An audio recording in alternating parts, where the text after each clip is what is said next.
Outlaw Sports is brought to you by Molson Canadian, made from Canada, and Rocky Mountain Barbecue, Alberta barbecue cuisine at its best.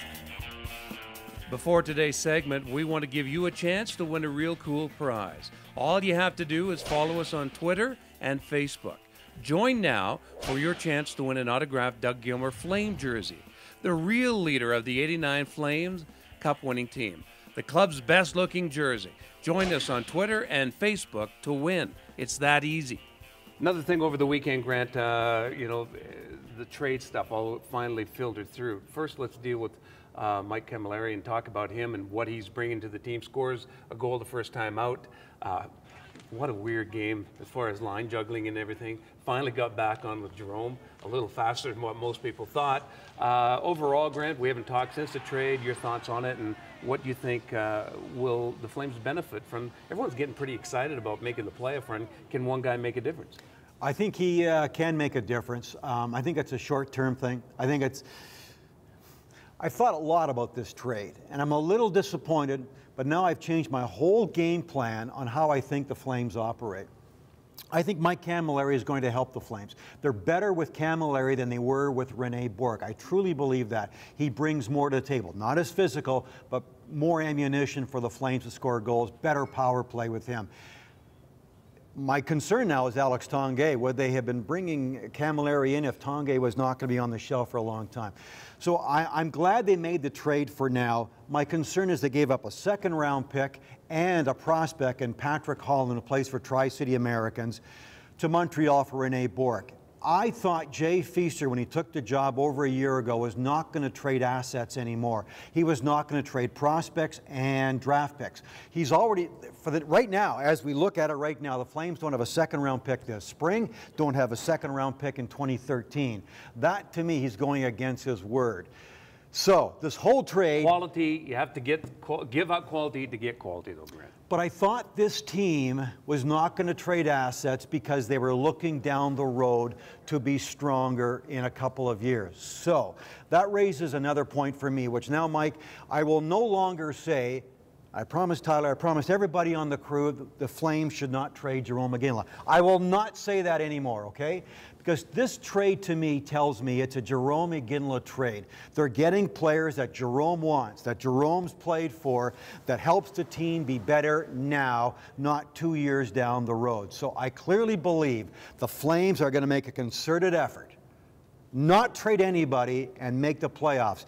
Because I think as a business point of view, it's all about the now. The Flames are making big money. The Flames are a successful operation business-wise, so why jeopardize that? So keep the public thinking. Keep the public exciting that you're going to be a good team. Interesting, Grant. Looking at or listening to a few Montreal reporters talk, and they did apparently one of these. Here's what I don't like about these secret polls. Well, we did a poll, and 95% say this. Well, they could have polled 2 people for all we know. But they went and did a poll of Montreal players about the deal. And they said, they had a nickname for Mike Cammalleri, and they called it Me, Myself, and Mike, suggesting that he's a little selfish in Montreal and wanted all the glory. Could be. Yeah. I have not seen that. Here's what I think, and Brent Sutter mentioned the day they got him, is that this guy is full of personality. This guy is not afraid to talk. And I think the Flames locker room, Mike, is a staid. It's a Jerome McGinley locker room. Yeah. That's nice. Nobody pisses anybody off. There's no ups and downs. There's no fire. And I think Brent Sutter has identified that as a problem.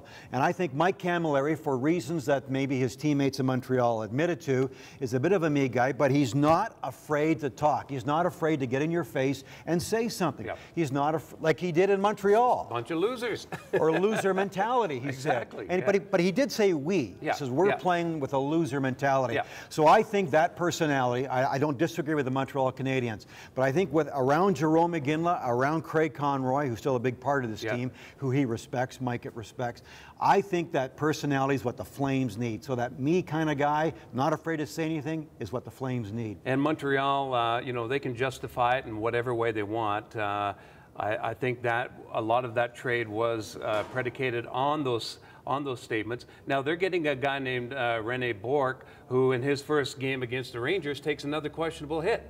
And now he's under review again. I'm glad he's gone. He was a frustrating guy to watch. He was tough to like, tough to watch play hockey, because you got those great moments, and then he put you to sleep for 5 or 6 straight games. Exactly. He played almost 21 minutes in his first game back. I thought that was a lot. Rene Bourque giveth and Rene Bourque taketh away. You know, he's. I'll write that. Yeah, take that down.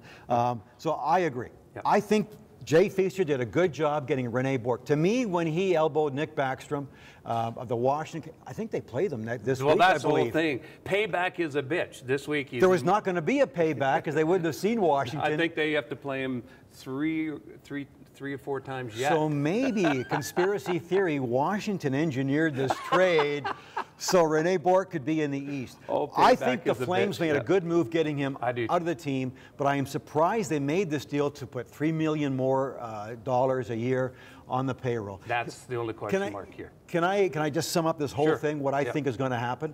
Because Jay Feaster hinted. He says, we want Mike Cammalleri for his power play, scoring ability, how he plays with Jerome. He says, we got a goalie in Kerry Ramo. Who he drafted. Who he drafted when he was in Tampa Bay. Right. He's now playing in Russia. I know where you're going with this. I know where you're going. Here, because he did say in this clip the night of the trade, he said, we have to think longer term. Getting Kerry Rama, who's one of the best goalies in the KHL, the Russian Hockey League, he said, this gives us more options. So, Mike, I think the trade deadline's coming up February 27th. What's that, 5-6 weeks, something like that? Mm-hmm. The Flames with Cammalleri are in a better position to make a push. After the All-Star break, they might get some other players back like Tonga and Moss. I'm just guessing on that. They'll make a push to make the playoffs. If they're not in the playoffs or in a good playoff position by the trade deadline, don't be surprised if those options that Feaster talks about is Mika Kiprasov. And that's not Grant going off again on a Jerome McGinley, trade him, get some prospects. This is a legitimate way to make the Flames better down the road. And look at the surplus they have in goaltending. So you agree with me on that? Yeah, I do. I saw that as soon as I saw that trade, that's the first thing I thought. I don't know much about this goalie, but from what I hear, he's doing very well in the KHL. He is a good prospect, a good goalie, NHL goalie possibility, not in the NHL.